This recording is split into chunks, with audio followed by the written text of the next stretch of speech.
Bom, como a gente começou na semana passada, essa série, nós estamos explorando, de certa forma, a mente humana. Todos nós sabemos que temos capacidades além das que a gente usa no nosso dia a dia. E eu sei que eu vou falar, e vocês vão ficar esperando a hora que eu vou tirar essa capa preta daqui para saber o que tem aqui, certo? Mas antes de eu fazer isso, presta atenção, porque eu acho que Deus tem um recado especial para o seu coração nessa noite. E quando a gente fala da mente humana, a mente humana é um mistério ainda. A ciência não consegue explicar, desvendar o cérebro humano, as conexões que a gente faz. É tudo muito complexo, tudo muito complexo. E desde sempre a humanidade, cientistas, filósofos, tentaram entender a mente.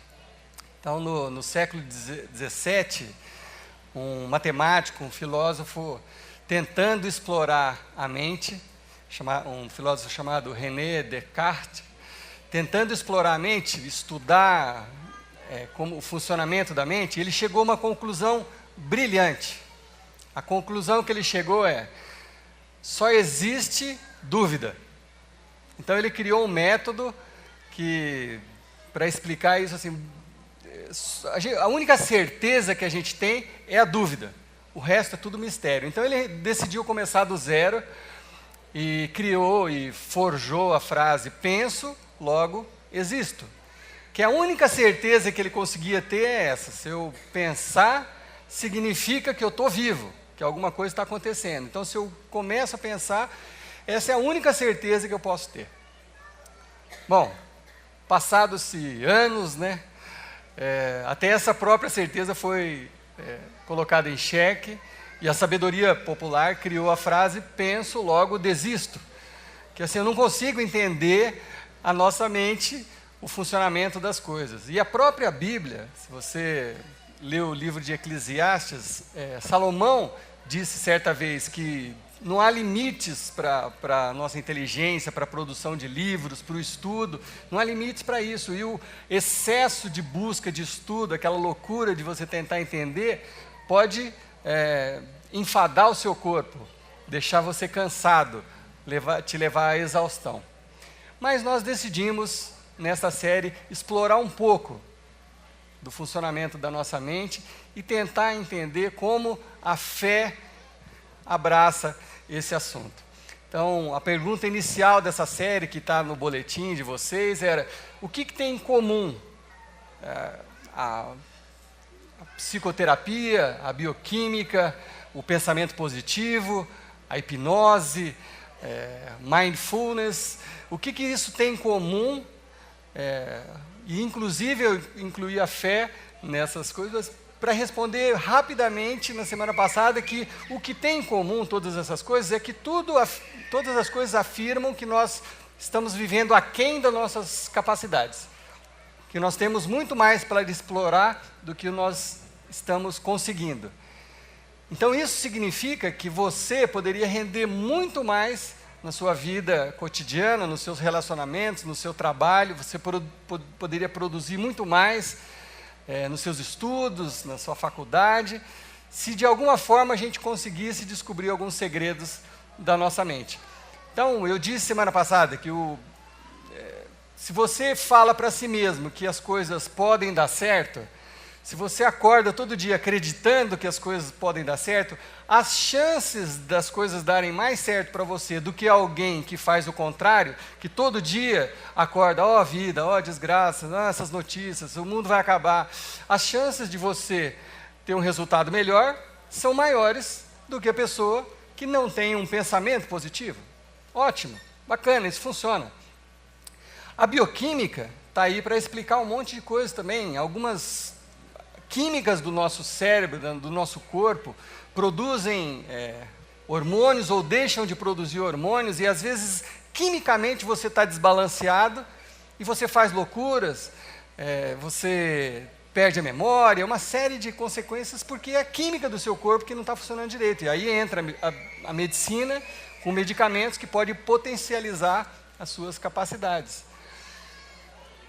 A psicologia, a terapia analítica também auxilia você que às vezes sofreu muito na sua infância, abusos, traumas. Ela ajuda você a pensar de uma forma que você possa deletar essas informações ruins da sua cabeça e passar a viver melhor a partir da resolução desses problemas. A hipnose, que é a mais misteriosa de todas essas práticas, a hipnose diz o seguinte: você, sob o cuidado, sob a tutela de um médico, um hipnotizador, um pesquisador dessa área, você pode desbloquear o seu consciente.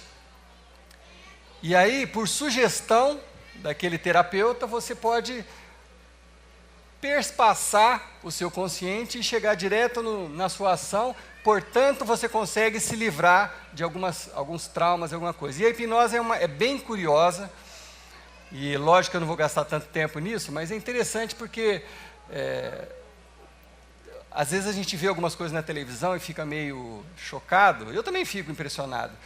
Mas ali funciona da seguinte forma: você precisa ter um tempo antes, tudo que você vê ali na televisão tem um tempo antes que a pessoa coloca o público ou uma pessoa individual num processo de relaxamento grande da mente, para que, ao comando daquela pessoa, ela possa passar direto. Eu vou explicar isso, é por isso que eu trouxe essa mesinha aqui, que vocês estão curiosos para ver.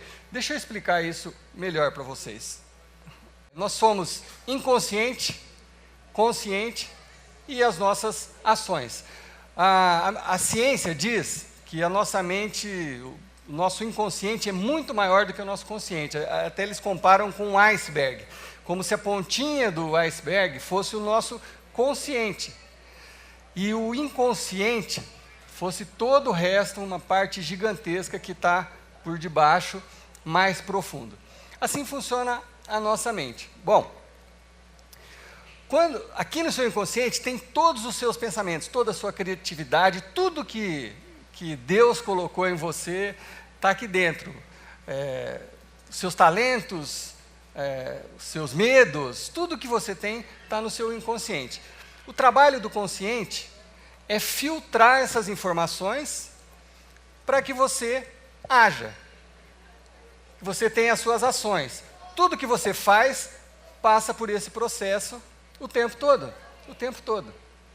Então, o que algumas dessas terapias fazem? O que diz a hipnose? A hipnose, a pessoa que está controlando o paciente, ela tenta diminuir, baixar o poder do consciente para que a pessoa haja inconscientemente, sem aquela consciência. Então, por isso, você já deve ter visto uma pessoa comendo uma cebola achando que é uma maçã, porque ela está num transe hipnótico. Vocês já viram isso? Sim? Ah, tá bom, eu já vi também. Eu já vi, por sugestão, o hipnotizador falar para a pessoa assim: olha, isso eu vi recente, num vídeo de uma pessoa, do Fábio Porchat. E a pessoa sugeriu para ele que ele ia esquecer o número 4, por exemplo. Então a pessoa que está controlando pergunta para ele: quantos dedos você tem na mão? Ele fala 10. Mas aí ele fala: você esqueceu o 4. Ele fala: então conta. Ele fala: 1, 2, 3, 5, 6, 7, 8, 9, 10. Não, peraí. 1, 2... A pessoa não percebe que ela está pulando o número, porque ela está passando direto a informação aqui. Ela perdeu o filtro. Sob transe, ela tirou o filtro. Semana passada aconteceu uma coisa nesse palco que eu faço questão de relatar. Eu estava falando sobre... Eu contei algumas histórias bíblicas, né? E falei da multiplicação dos pães.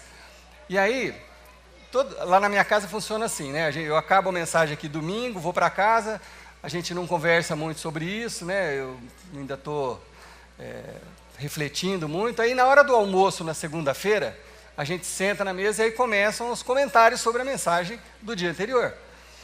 E eu não preciso de ninguém pior do que a minha família para me avaliar.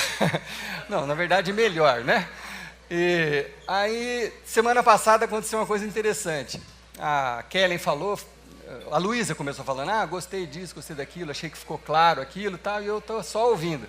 Aí a Kellen falou assim: amor, na hora da multiplicação você falou 3 pães e 2 peixinhos. Eu falei, claro que eu não falei. Ela falou, falou, amor. Eu falei, não falei. Falou, amor. Aí o Davizinho, que mico, hein, pai? Aí ela falou assim, acho que você tem que falar para o Fernando editar. Eu falei, mas claro que não. Deixa no vídeo desse jeito mesmo. Por quê? Eu estava tão sério. É a coisa mais fácil que era de eu lembrar na semana passada. Eu falei, tinha tanta coisa para eu falar. Essa era mais fácil que eu não precisei. Eu falei, essa informação foi direta daqui para cá. Entendeu? E aí eu falei 3 pães e 2 peixinhos, quando era 5 pães e 2, quando era 7 pães e 2 peixinhos, né? Não, brincadeira.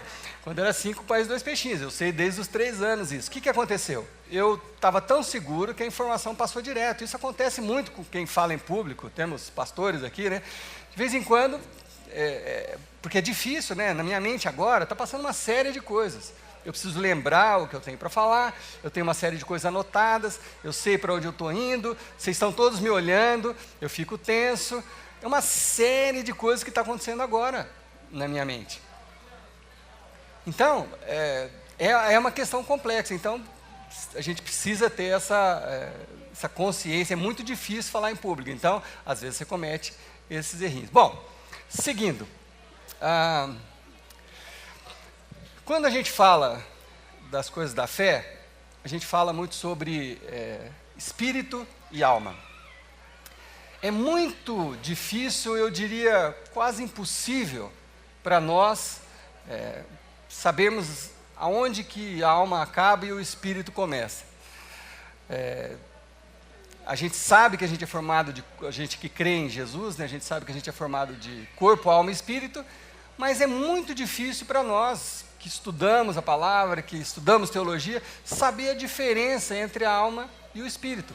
Inclusive, o autor de Hebreus, ele fala isso numa citação, ele fala o seguinte, que a única coisa que consegue distinguir uma coisa da outra é a palavra de Deus, pois a palavra de Deus ela é viva e eficaz, mais afiada do que uma espada de 2 gumes, que penetra a ponto de dividir a alma e o espírito, juntas e medulas, julgando os pensamentos e as intenções. Percebe? Então a gente não sabe exatamente colocar uma separação, a não ser a palavra de Deus, ela é a única que esclarece aonde que está o espiritual e aonde que ainda é alma, né? E aí, quando você fala de mente, também a gente não sabe separar exatamente muito as coisas assim. Mas o que eu quero ensinar com essa lição para vocês é que eu disse na semana passada que nós temos capacidades além das nossas capacidades conhecidas. E eu contei a história da multiplicação dos pães e dos peixes para dizer uma coisa que acontece comigo e com você. Os apóstolos de Jesus que participaram daquela multiplicação saíram dali completamente saciados, alimentados, e ainda saíram cada um com um cesto de sobras de comida. Portanto, eles tinham acabado de viver um milagre feito por Jesus Cristo. Portanto, se as coisas fossem todas lógicas e matemáticas, portanto, depois de ver Jesus fazendo isso, eles deviam estar completamente seguros de quem era Jesus e fortalecidos na sua fé. Mas o que estava acontecendo com eles, que eu falei aqui na semana passada? Eles estavam num processo de discipulado, num processo de conhecer a Jesus. Tanto que horas depois, eles deram uma pisada na bola de novo, porque quando Jesus estava lá orando, eles estavam no barquinho, o mar começou a se agitar, eles já se apavoraram de novo, como se tivessem esquecidos que Jesus era com eles, que Jesus estava com eles. E quando Jesus se aproximou, eles acharam que era um fantasma.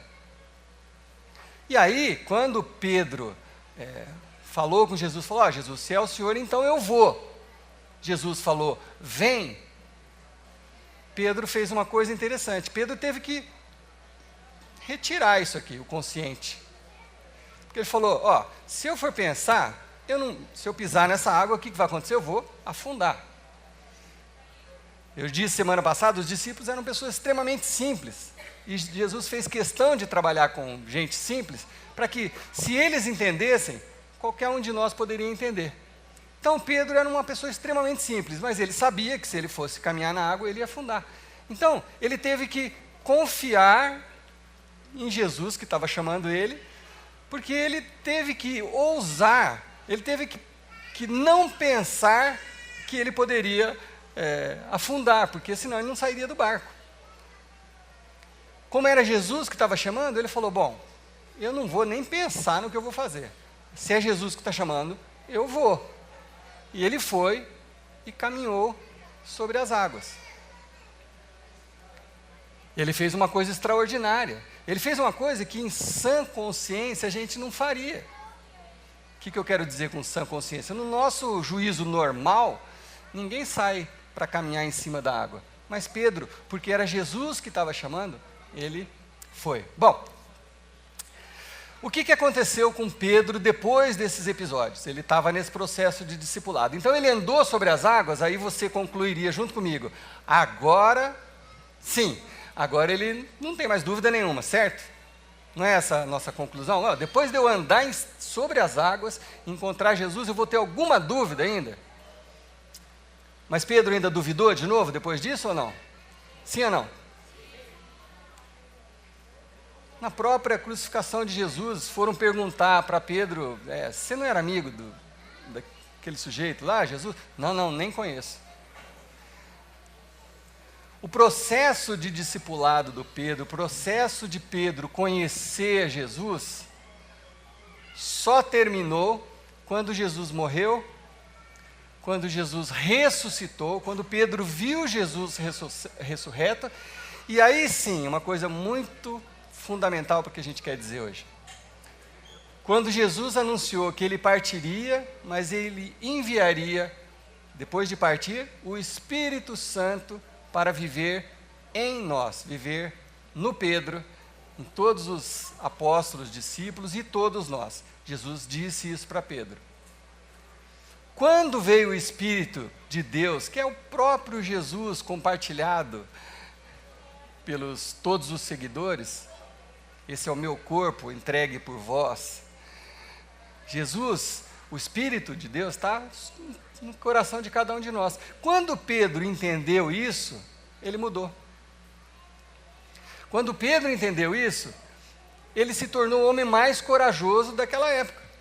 Aquele que negou Jesus 3 vezes, que fugiu, que se escondeu, ele saía nas ruas anunciando, vocês mataram o Filho de Deus, arrependam-se. E em alta voz, e foi preso por causa disso, aí ele era solto, ele voltava a pregar, ele desenvolveu uma coragem que ele nunca tinha tido antes. O livro de Atos diz que Pedro andava pelas ruas e as pessoas vinham de fora, igual faziam, da mesma forma como faziam com Jesus, vinham de fora para serem curadas por Pedro. E Pedro curava todas elas, expulsava os demônios. Olha as coisas que Pedro começou a acessar quando ele entendeu essa parte do Espírito Santo vivendo nele. E num episódio dos mais significativos, Pedro um dia foi convidado a ir à casa de uma mulher muito generosa, uma mulher que cuidava das pessoas na rua, atendia, dava comida, fazia roupa para as pessoas carentes, e essa mulher chamava Dorcas e ela morreu. E aí as pessoas estavam muito tristes com a morte dessa mulher. Quando Pedro chegou lá, todas aquelas mulheres falaram, ela que fez esse vestido para mim, ela que fazia comida aqui para a gente, estavam muito tristes. Aí Pedro pediu para ficar sozinho com aquele defunto, orou sobre aquele corpo e a mulher ressuscitou. Vocês sabiam disso? O que aconteceu com Pedro? Aquele Pedro de antes e esse Pedro agora. Esse Pedro agora passou por esse processo de discipulado e ele conheceu verdadeiramente Jesus. E conhecendo Jesus e recebendo o Espírito Santo, ele pôde fazer coisas que ele nunca imaginava fazer antes disso. Porque o Espírito de Jesus, de Deus, começou a viver dentro dele. Então, voltando para o nosso exemplo aqui, quando você olha para dentro de você mesmo, o seu inconsciente está cheio das coisas que você pode e as coisas que você não consegue fazer. E por traumas, por doenças, por coisas que você viveu na sua infância, por palavras que você ouviu, o seu filtro ficou comprometido. Porque você ouviu do seu pai, esse menino não vai dar em nada. E você tomou isso como verdade para você. Então, toda vez que você vai tentar alguma coisa ousada, seu consciente fala para você, esse menino não vai dar em nada. E aí as suas ações são nada. Você não consegue realizar. Eu não tenho talento. Então você estipulou isso, você colocou isso dentro da sua mente. Eu não tenho talento, ponto final. Então eu não vou conseguir porque eu não tenho talento.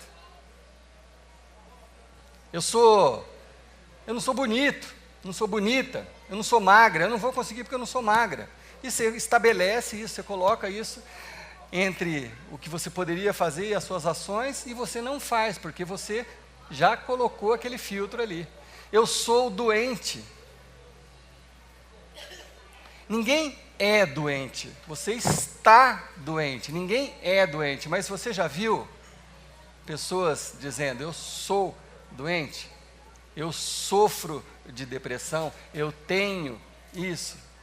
Pronto, você está dizendo, e aí tudo que você tentar fazer, que depender daquela qualidade que você acha que não tem, você não vai conseguir fazer, as suas ações vão ficando comprometidas pelo filtro que você coloca aqui.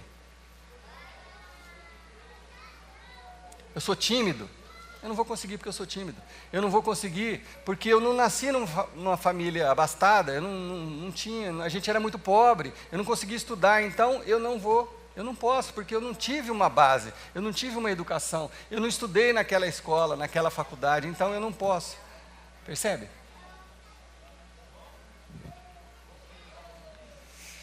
Diferente de todas as demais terapias, a fé apresenta uma novidade para nós. Diferente da bioquímica, da psiquiatria, da psicologia, da hipnose, a fé apresenta uma outra coisa, um outro filtro. A fé nos apresenta uma pessoa, a pessoa de Jesus Cristo, que é um novo filtro para você colocar na sua consciência.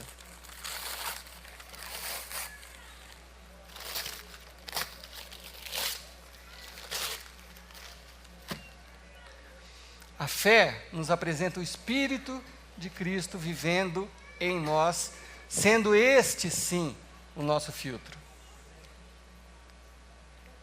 Quando o seu pensamento, quando as coisas que você tem lá no seu inconsciente passarem a atravessar o filtro de Jesus Cristo, você vai ter outro tipo de resultado nas suas ações. Dá para entender isso? A gente vai ler a Bíblia, vai entender isso um pouco melhor, mas até aqui, está dando para entender? Sim? Está claro? Eu estou me esforçando aqui porque nós vamos ler um texto de Romanos, e Romanos é um livro difícil, e talvez com esses exemplos que a gente está falando, com essas brincadeiras, com essas coisas coloridas, talvez o texto faça sentido de uma forma definitiva na sua vida. Então eu quero ler um trecho que está lá em Romanos, no capítulo 7, quando o apóstolo Paulo fala sobre isso. Paulo diz que Jesus precisa ser o nosso filtro, o filtro das nossas ações. Então, eu quero simplesmente ler a Bíblia. E eu creio que esse Espírito do Senhor que está aqui hoje vai trazer compreensão aos nossos corações. Amém? Vocês creem nisso? Então vamos ler juntos. Se você não trouxe sua Bíblia, a gente vai projetar os versículos. Romanos, capítulo 7, Paulo explicando essa questão, esse conflito. Paulo ele não colocou uma bolinha vermelha, nem uma pirâmide azul, mas ele está tentando explicar isso que eu tentei demonstrar para vocês. Olha o que Paulo fala. Eu sei, deixa eu ler isso aqui. Eu sei que nada de bom habita em mim, em minha carne. Porque eu tenho desejo de fazer o que é bom, mas eu não consigo. Eu não consigo. Eu quero fazer as coisas certas, mas eu simplesmente não consigo. Pois o que eu faço não é o bem que eu desejo. Mas o mal que eu não quero fazer, esse eu continuo fazendo. Ora, se eu faço o que eu não quero, já não sou eu quem faz, mas o pecado que habita em mim. Assim, eu encontro essa lei que atua em mim. Qual lei que Paulo está se referindo? A lei do pecado. Aquele pecado gerado lá no começo de todas as coisas. A lei do pecado que habita em mim. Então, eu encontro essa lei que atua em mim. Quando eu quero fazer o bem, o mal está junto de mim. Você já deve ter passado por essa situação.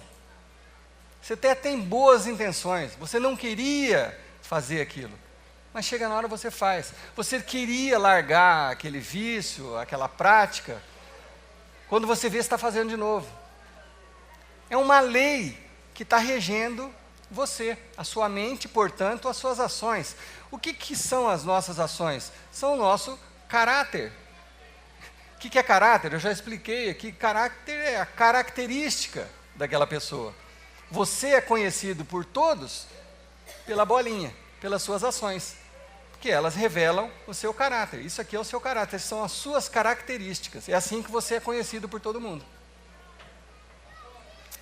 Paulo está falando que esse processo está corrompido e me leva a ações que eu não queria fazer. Então eu sou conhecido às vezes por coisas que eu não sou, ou que eu não gostaria de ser, mas eu acabo sendo. É isso que Paulo está explicando. Pois no íntimo do meu ser, lá, talvez no meu subconsciente, no meu inconsciente, lá no íntimo, no profundo, lá no meu espírito, eu tenho prazer na lei de Deus. Eu gostaria de fazer o que Deus gostaria que eu fizesse, me ensina a fazer. Lá no íntimo, eu gostaria de fazer isso. Mas eu vejo uma outra lei atuando nos membros do meu corpo, guerreando contra a lei da minha mente, tornando-me prisioneiro da lei do pecado que atua em meus membros. O que nós estamos falando nessa série? Nós estamos falando de libertação.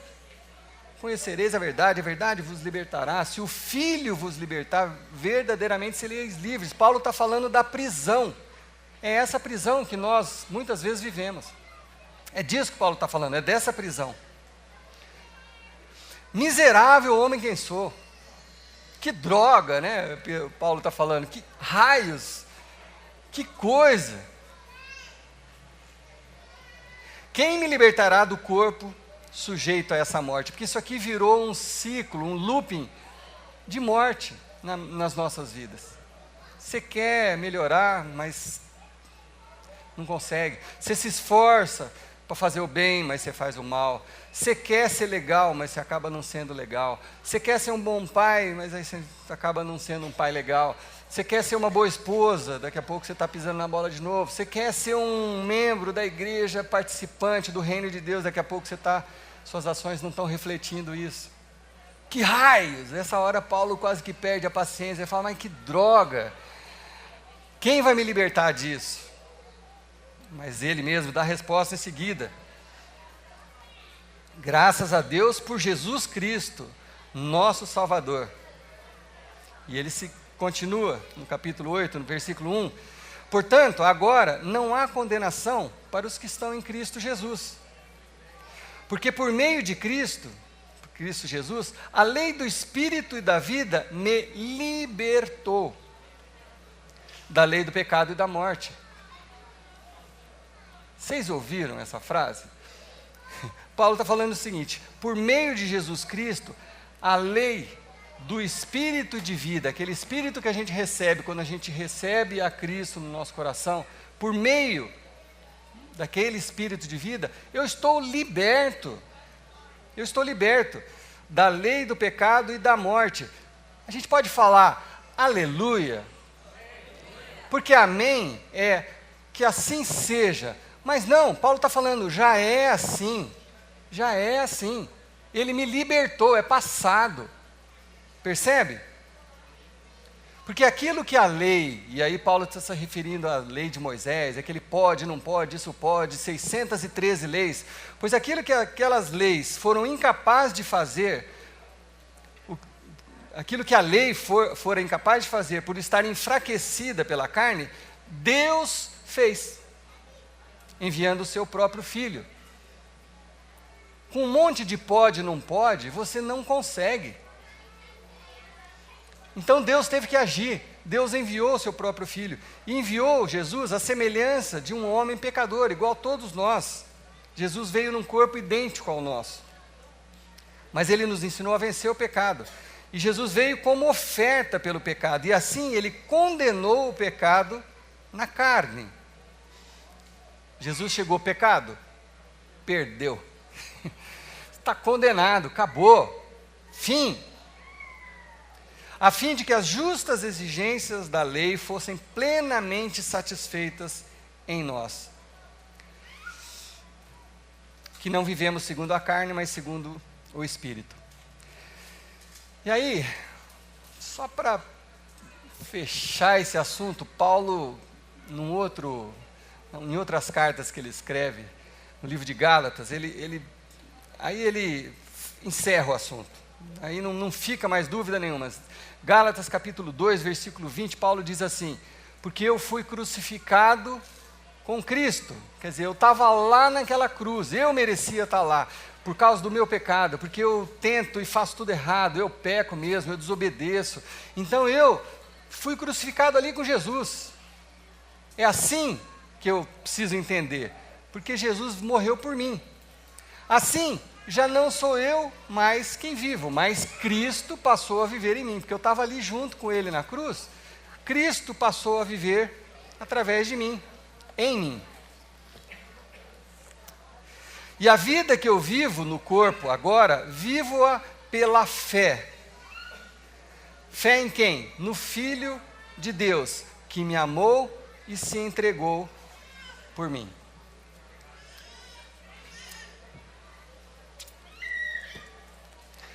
Como que eu faço isso funcionar na minha vida? Como que eu transformo isso numa coisa prática? O que eu vou fazer amanhã com esse monte de informação? Você já deve ter escutado a expressão caráter forjado por Cristo. Talvez você já tenha escutado. Forja é aquele tipo de oficina que, acho que a imagem que a gente tem mais clara na cabeça é quando você assiste um filme medieval, ou aqueles Hobbit, Senhor dos Anéis, aqueles exércitos, o cara forjando uma espada. É isso que significa forjar, é você jogar o aço derretido ali, o ferro, ou seja lá o que for, e com martelo você vai forjando aquela espada. O que Deus quer fazer comigo e com você é forjar o nosso caráter. A forma como Deus faz isso é o conhecer de Jesus Cristo, é o discipulado. É você ir se aproximando, como Pedro fez, se aproximando de Jesus, se aproximando de Jesus, se aproximando de Jesus, até você entender e falar assim: agora eu confio. Então, o meu filtro a partir de agora é Jesus. Meu filtro é Jesus. Tudo que passa pelo meu inconsciente, pela minha mente, pelo meu espírito, tudo que se agita dentro de mim, a hora de se transformar numa ação, meu filtro é Jesus. O que Jesus faria? Como Jesus agiria? O que Jesus espera que eu faça? É assim que Paulo está nos ensinando. É um novo conceito, é uma nova mente, é uma renovação da sua mente, é você pensar de uma outra forma. Se é que você está buscando resultados diferentes, melhores do que você tem conseguido até hoje. É assim que você vai conseguir pensar com a mente de Cristo. É isso que Paulo está explicando nesse texto todo, nesse livro todo de Romanos, que é às vezes tão complicado para a gente entender sozinhos. É isso que Paulo está falando. Se você quer ter uma performance melhor na sua vida, se você quer viver aquela vida que Jesus disse que veio oferecer, que é uma vida plena, uma vida abundante, se você quer experimentar isso, você só tem uma oportunidade, uma saída: colocar Jesus como filtro de todos os seus pensamentos, e que Jesus vai filtrar para as suas ações. Aí você vai ser reconhecido como discípulo de Jesus pelas coisas que você faz, pelas suas atitudes, pela forma como você ama. É assim que você vai ser conhecido. Isso significa uma mudança de caráter, uma mudança de características. Dá para entender?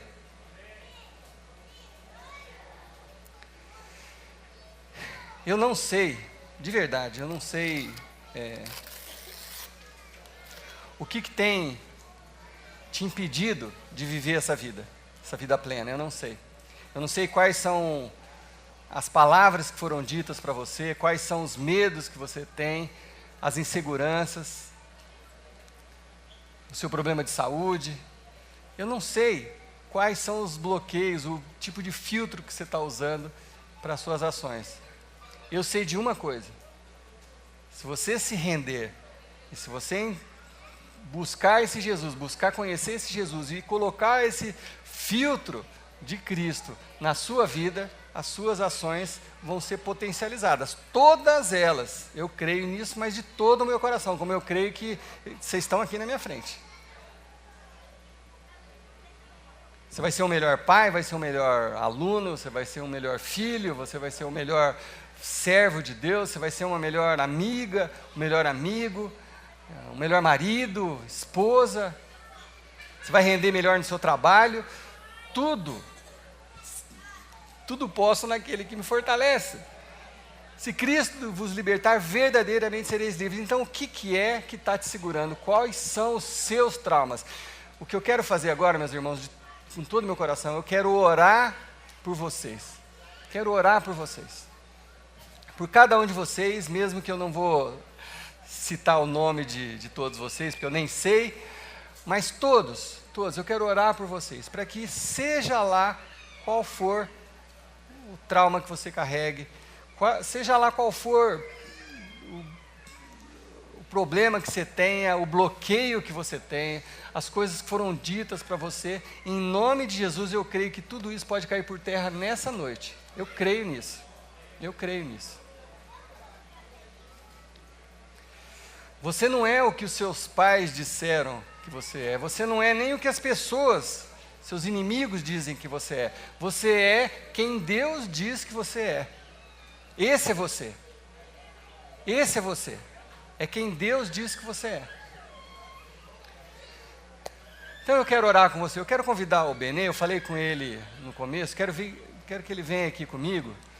Eu vou orar e eu vou pedir para o Benê orar por vocês também. Por esses traumas, por essas doenças da alma, do corpo, que você tem colocado, que tem te impedido de ser melhor do que você é, impedido de viver aquilo que Jesus tem para você. Então eu quero pedir que vocês se coloquem em pé, todos vocês agora, em nome de Jesus, e que vocês estejam em oração por vocês mesmos, pelo que Deus pode fazer com você nessa noite e a partir de hoje. Deus,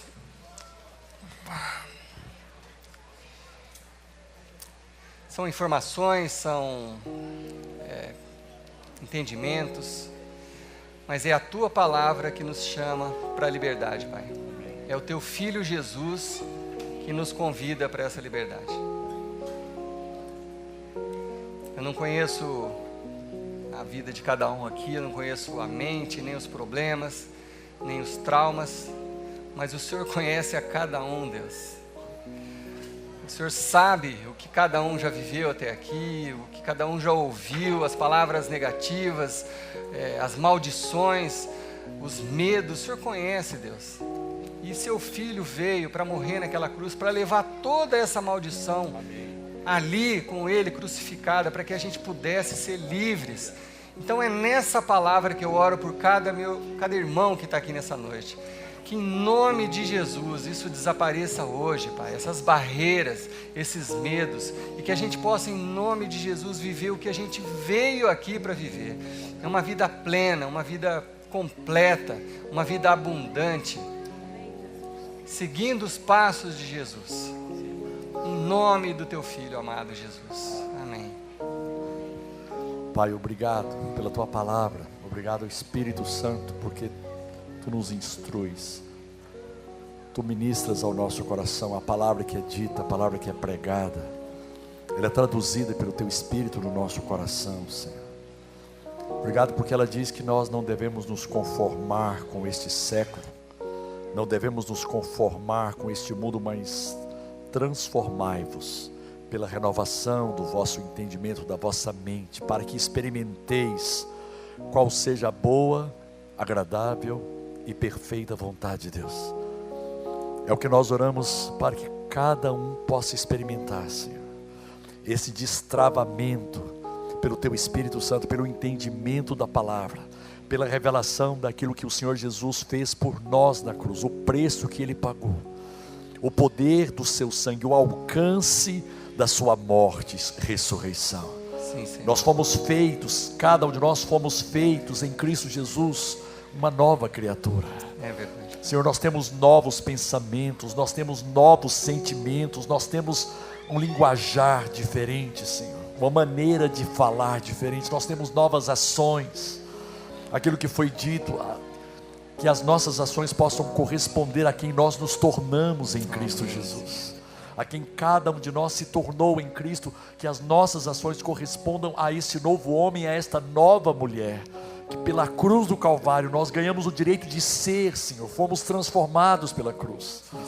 Na cruz, ó Deus, essa natureza pecaminosa foi removida, a natureza cheia de culpa, de condenação, de vergonha, de traumas, essa natureza foi removida, Senhor, o pecado, Senhor, hamartia, foi vencido na cruz do Calvário, e nós nos tornamos em Cristo livres, para viver essa nova vida. Como diz o apóstolo Paulo, se alguém está em Cristo, é uma nova criatura, tem uma nova vida, uma nova natureza, uma nova identidade, Pai.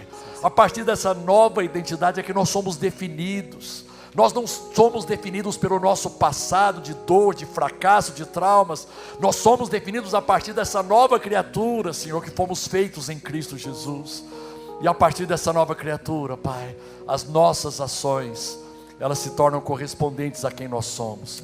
Muito obrigado, Deus, por essa noite, por essa palavra. Que Teu Espírito Santo ajude a cada um de nós a digeri-la, Senhor, a processá-la, Senhor, pelo Teu Espírito. É algo sobrenatural, não é algo que a gente consegue com a mente racional, com a lógica humana.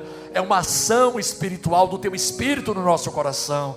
Que essa ação do Espírito sobrenatural, Senhor, aconteça em cada um de nós. Nós estamos abertos para o Teu mover, o Teu agir. Nós estamos abertos para ouvir a Tua verdade, Senhor. É a Tua verdade que faz toda a diferença em nós. Como o Senhor mesmo disse, conhecereis a verdade, e a verdade vos libertará. Experimentareis a verdade, e a verdade vos libertará. E fará com que vocês sejam exatamente a imagem e semelhança, como eu vos criei para ser, a minha imagem e a minha semelhança. Obrigado, Pai.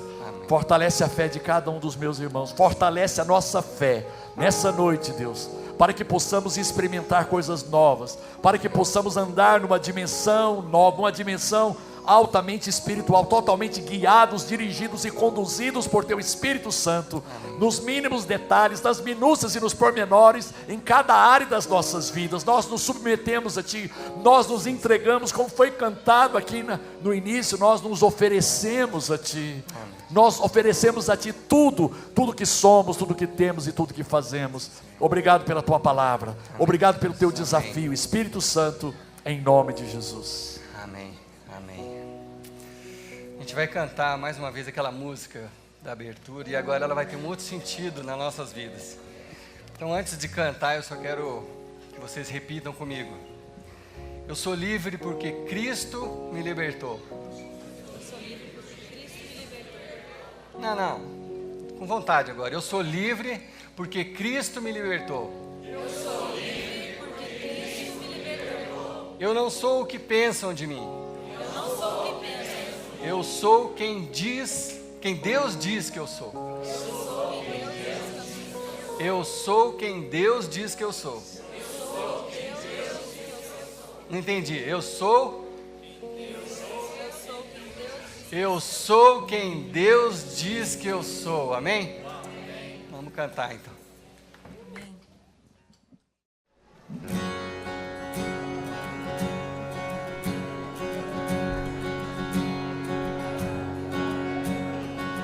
Quem sou eu para que o grande rei acolha a mim? eu perdido e Ele revelou seu amor por mim, seu amor por mim. Se o Filho libertar, livre então serás. Eu sou filho de Deus, sim, eu sou.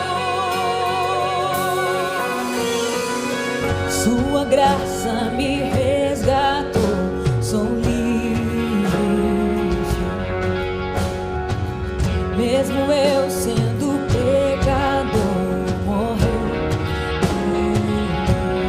Jesus morreu por mim. Se o Filho libertar, livre então serás. Eu sou filho de Deus, sim, eu sou. Em tua casa, ó Pai, há um lugar pra mim. Eu sou filho de Deus, sim, eu sou. Fui amado, escolhido. Eu sou quem dizes que eu sou. Tu és por mim, és comigo. Eu sou quem dizes que eu sou. Fui amado, escolhido. Eu sou quem dizes que eu sou. Tu és por mim, és comigo. Eu sou quem dizes que eu sou. Eu sou quem dizes que eu sou. Se o Filho libertar, livre então serás. Eu sou filho de Deus, sim, eu sou. Em tua casa, ó Pai, há um lugar pra mim. Eu sou filho de Deus, sim, eu sou. Em tua casa, ó Pai, há um lugar pra mim. Eu sou filho de Deus, sim, eu sou. Amém.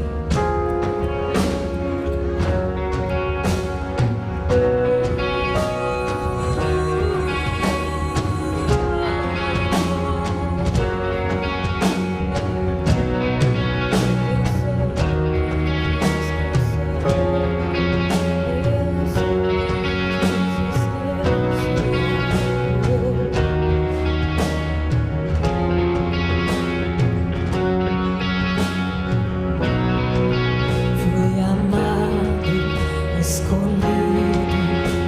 Eu sou quem dizes que eu sou.